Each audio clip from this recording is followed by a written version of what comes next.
Hello darlings and welcome back to my channel. My name is Hahn, I'm a disabled opera singer, and chances are, if you're watching this video, you might be too. How's that for a niche YouTube algorithm?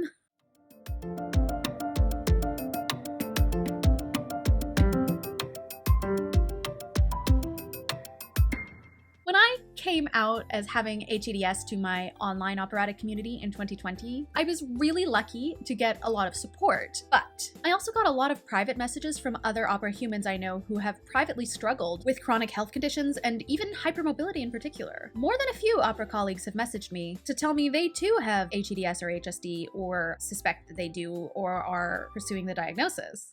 There are a lot of us, friends. The zebra herd? It's big. A lot of doctors think this illness is rare, but something like 1 in 500 people are currently diagnosed with a condition under the hEDS/HSD umbrella. And the true number could be way more. That's not rare. That's downright common. Other types of EDS aren't common, but that is an entirely different video. And yet the pressure to appear healthy and able-bodied within the operatic community, where our bodies are our instruments, is so strong that not only are there no resources for hypermobile folks in opera anywhere, but there are also very few of us who are even able to talk publicly about it. So here I am, talking publicly about it, making resources for hypermobile folks. So let's start at the very beginning. A very good place to start. What is hypermobility? Well, I have a couple of videos on that already, but here is the Cliff's Notes version, or I guess more specifically, the Wikipedia version. Hypermobility, also known as double jointedness, describes joints that stretch farther than normal. Hypermobile joints are common and occur in about 10 to 25% of the population, but in a minority of people, pain and other symptoms are present. This may be a sign of what is known as joint hypermobility syndrome, or more recently, hypermobility spectrum disorder. Hypermobile joints are a feature of genetic connective tissue disorders, such as hypermobility spectrum disorder or Ehlers-Danlos syndrome. If you've never heard any of those words before and you are boggled right now, the TLDR is that it's double jointedness. That's what it is. It's being double jointed, being bendy, having joints that go. With grumpy joints, people with HSD or hEDS also have around 1 million other possible symptoms, because connective tissue is pretty much everywhere in your body, meaning that honestly, pretty much anything can theoretically go wrong. Both symptoms and their severity range hugely from person to person, and even within one person from moment to moment, day to day, year to year. Hypermobility is not in and of itself indicative of other health conditions, though. In fact, many hypermobile people may be otherwise completely healthy. So in this video, I'm going to focus on things to keep in mind as an opera singer with a chronic health condition associated with hypermobility, like my own hEDS diagnosis. Welcome to the Opera Singer's Guide for taking care of a hypermobile body. Specifically my hypermobile body, because mine is the one that I know how to take care of. Look, obviously, I am not a doctor. I'm not your doctor. Do not take medical advice from some random lady on the internet. This is just a list of things that I, as a hypermobile person in opera, have learned to think about, and the things I've done to manage with my particular body. What I do hope that this video can do is provide some insight as to what you might expect before going into certain projects, pursuing certain types of education or musical careers, or even just showing you you're not alone. And, maybe it can show some other people too that chronically ill folks do have a space in the operatic world. Before we start, if you were looking for a joyful little corner of the internet where we could talk opera, disability, queerness, cats, and tea, you have found it. And if you weren't looking for it, you have found it anyway. So go hit that subscribe button and ring the little bell so you never miss a video. Tip number 1, strengthen your muscles. Look, I'm not telling you to push yourself beyond your personal limits. Definitely don't do that. But many, though not all, people with HSD and hEDS do directly benefit from some form of exercise, even beyond the benefits you already know about because conventional wisdom tells us so.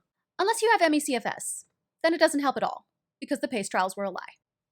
Here's why this is important for hypermobile zebras in particular. Our joints and ligaments are unstable. Strengthening muscles can help stabilize those joints and prevent injury, so you're more likely to be able to do whatever it is your next wacky director with a highbrow approach to some opera or other wants you to do. Yes, that's useful, of course. But think about this. Wouldn't your hypermobility affect your singing technique, too? Your connective tissue affected by the genetic mutation that causes HSD or hEDS in you is everywhere, even inside your larynx. I work with a coach right now who literally heard the hypermobility in my voice when I started taking lessons with him. In the middle of warm-up once, he commented that he could tell that something was like up with me, because every once in a while in the process of building my technique further, I could have everything like correctly lined up to sing correctly and whatnot, and then I would just fall out of it for no reason. Just, I would stop doing that. And usually there's some sort of trigger for people to do that, like they'll have the wrong setup at the onset of the note or something, but I would shift away from the correct space seemingly at random with no reason at all. Well, of course I was hypermobile, so that was the reason. If you strengthen the muscles involved in your singing technique, like maybe abs, intercostal muscles, glutes, or shoulder muscles even, you may find that if you've been struggling with vocal consistency, that might improve. I mean, this is true of pretty much every singer, that strengthening the body will strengthen the voice. But for us bendy folk, it is for a very particular reason. What I do have are a very particular set of genetic mutations. So how do I do this? Well, this is where it might start looking a little different for me than it would for maybe the next soprano over. I can't always go to the gym or build a workout routine with a strict schedule, or even sometimes do certain exercises without subluxing a joint and injuring it. So instead I have to work with my body and its limits. Here is a thing that I think about a lot, and to be honest, I am not entirely sure how sciencey this is, but I just find it a really useful way to imagine exercise for me personally. Remember that being fit is not the same thing in every body. It is not a single objective goal we are all going for. Even getting a little stronger than you are now can be helpful. No one's saying you should learn to run a marathon. Maybe find your own way to exercise if you can. But a little more on that later on in the video. I do a lot of low impact movement with resistance, but not weights, like using the butterfly or resistance band that I mentioned in my Q&A video. I sit up straight on the edge of the chair, put the butterfly between my knees, and squeeze.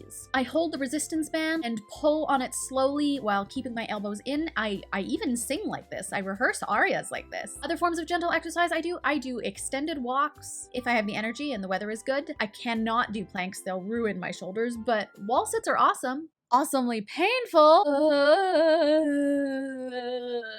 And I have to be gentle when it comes to my heart rate, because otherwise I could be lightheaded for like 3 days straight afterwards. But doing those things when I can and to the degree that I can, without beating myself up or being hard on myself on the days when my body can't manage them, has made me a better singer. And that is a fact. Tip number 2, pace yourself. If you know me and this channel, you know this, but it is no joke. Choose your projects wisely so you can avoid running yourself into the ground. It is tempting to audition for everything you can get in the door for, and to schedule yourself with multiple projects back to back, or even overlapping on each other. But when planning a season, please keep your body's ability to bounce back in mind. Remember that on top of all the hard work you're doing as a singer, your body is also doing the hard work of keeping itself together and preventing the limbs from like running away. That was a really weird way to think of it. Oh my god. Oh. Ugh. But I mean, like, you know, like the joints are loose, so they're flopping, so they're like running away. I don't know. What am I talking about? So your body is doing extra hard work on top of what you are already scheduling. But pacing is also not a constant thing that is the same at all times, and it is not determined by what the people around you are doing either. Some seasons you may have more energy for some gigs and some less, and that is fine. Remember the thing from tip 1, your body is your instrument? You have to take care of it. Taking breaks to, I don't know, lie on the couch for a week, binge rewatching the entire 2011 MTV show Teen Wolf is actually a really good idea. Not that I have done that at all recently. Now, just finished. Again, I promise 100% that it will make you sing better if you take the time.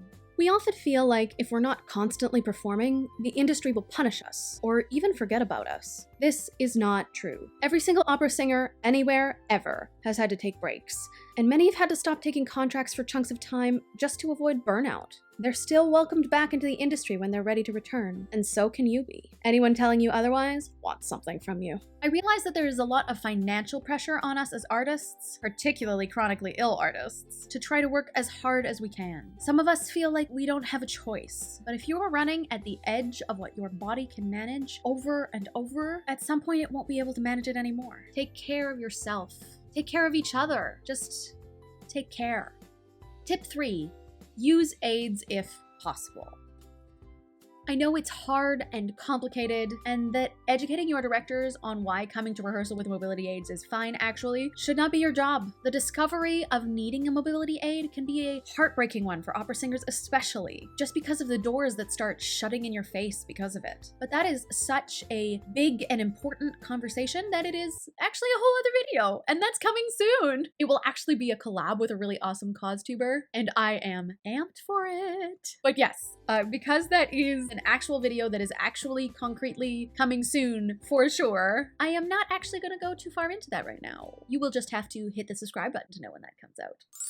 Instead, I want to talk to you about the operatic spaces where it might not occur to you that you could use mobility aids. A voice lesson in an arm sling when a shoulder is dislocated is completely fine. You can go see your coach to coach your next role in knee braces if you need to, even a neck brace. I would wear my ring splints or compression gloves literally to the last second it's possible in a rehearsal process. You don't owe any of those people an explanation. I know these things might sound obvious to some as soon as I say them, but they bear saying anyway. Consider this tip less about new information. That is brand new information! And more about giving yourself permission. You are allowed to use the medical aids that will help you in public. Full stop. HSD and hEDS are variable conditions, and some days are different from others. So some days you'll need different things from others too. Give yourself that flexibility. Allow yourself to, before you go to rehearsal, before you go to your coaching, before you go to your lesson, ask yourself, really, what do I need? Chances are you might actually be able to take it, maybe.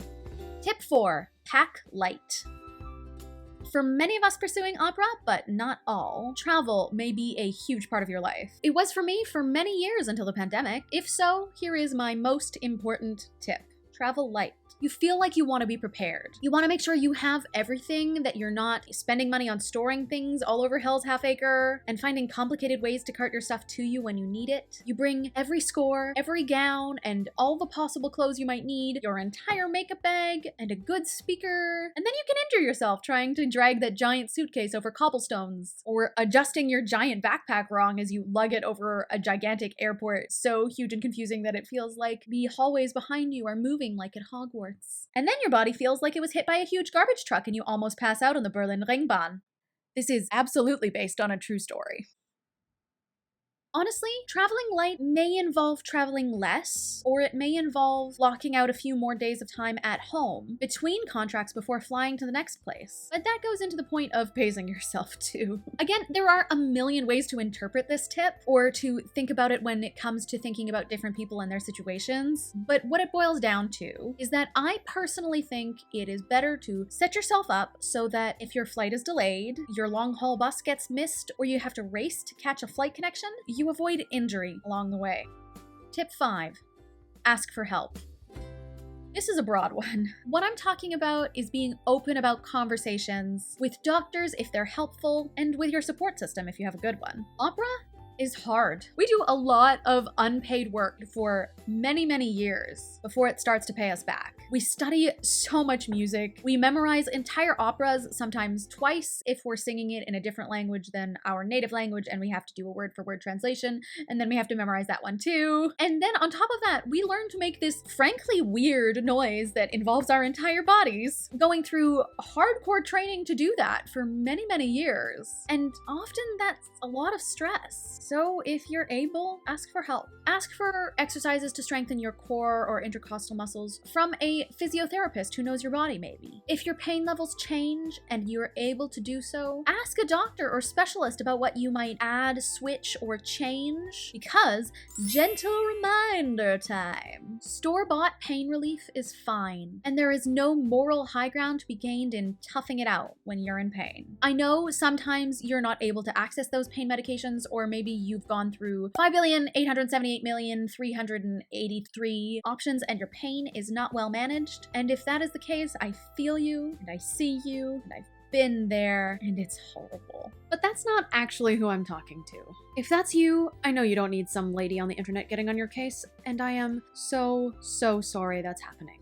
Right now, I'm talking to those who have the general sense that I'm fine, I don't need pills. The pills are there to help. Depending on where you are in the world, if they're available over the counter, they're probably not really able to do you much harm. If you're worried, ask a doctor. A lot of pain relief methods are not addictive in any way. So if you don't experience a poor reaction to them, why not try? Can you tell I've recently had to have this conversation with someone close to me who is being very tough about not taking their medication despite the fact that they were in excruciating nerve pain?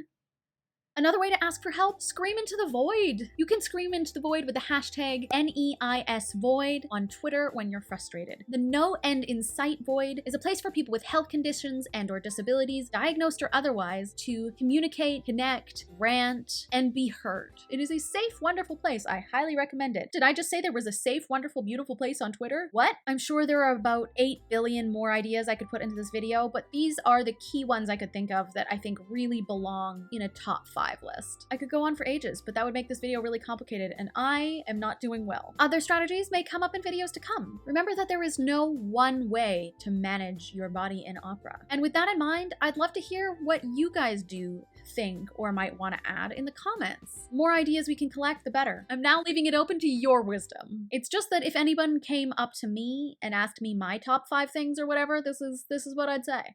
Some people's health does get in their way of doing opera, at least in the traditional way. It's as simple as that. For some people, it's simply because their bodies won't let them do it. For others, it's that ableism denies them entry into the operatic spaces. If this is you, I am so sorry. There is nothing more that I can say to that other than that I am so sorry that you can't do the thing you love. If you want to talk about it, my DMs on Instagram are always open. I'm hoping that maybe more videos like this over time might help normalize these conversations and start tearing down those barriers to entry. Who knows? Maybe I'll look back on this video in 10 years and say, oh yeah, totally worked. In the meantime, I hope this helps. If you enjoyed this video and would like to stick around, please do hit that little thumbs up button down below, subscribe to my channel, and ring the little notification bell. Keep the comment section full of joy and light, and I will see you in my next video.